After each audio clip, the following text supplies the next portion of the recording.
আসসালামু আলাইকুম। সবাই কেমন আছেন? আলহামদুলিল্লাহ আমি ভালো আছি। নিয়ে এসেছি ছোট্ট একটা ভিডিও, লাল শাকের রেসিপি।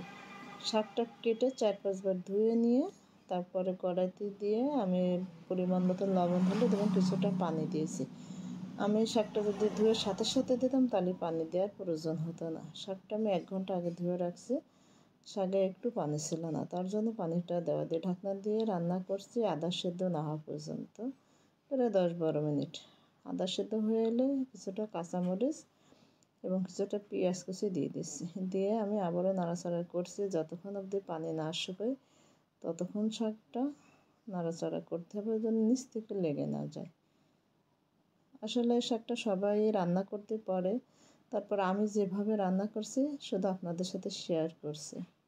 যদি আপনাদের ভালো লাগে তাহলে লাইক, কমেন্ট, শেয়ার করবেন। শাকটা আমার রান্না শেষ। একটা প্যানে আমি কিছুটা তেল দিয়েছি।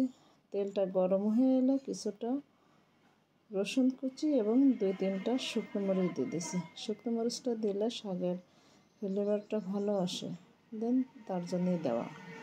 চুলার জালটা মিডিয়াম আঁচে রাখছি। ব্রাউন কালার না হওয়া পর্যন্ত রসুনটা নাড়াচাড়া করতে হবে।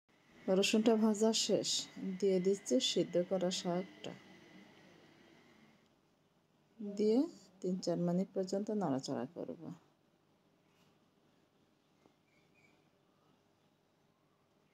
সবাই ভালো থাকুন, সুস্থ থাকুন, সুন্দর থাকুন। সবার সুস্থতা কামনা করে আজকের ভিডিও এখানে শেষ করছি। সবাই আমার জন্য দোয়া করবেন, আমি সবার জন্য দোয়া করব। দিয়ে দিলাম 3-4টা কাঁচামরিচ।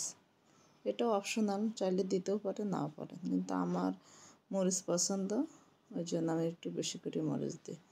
হয়ে গেছে রান্না করা চটপট সহজ একটা রেসিপি। আল্লাহ হাফেজ।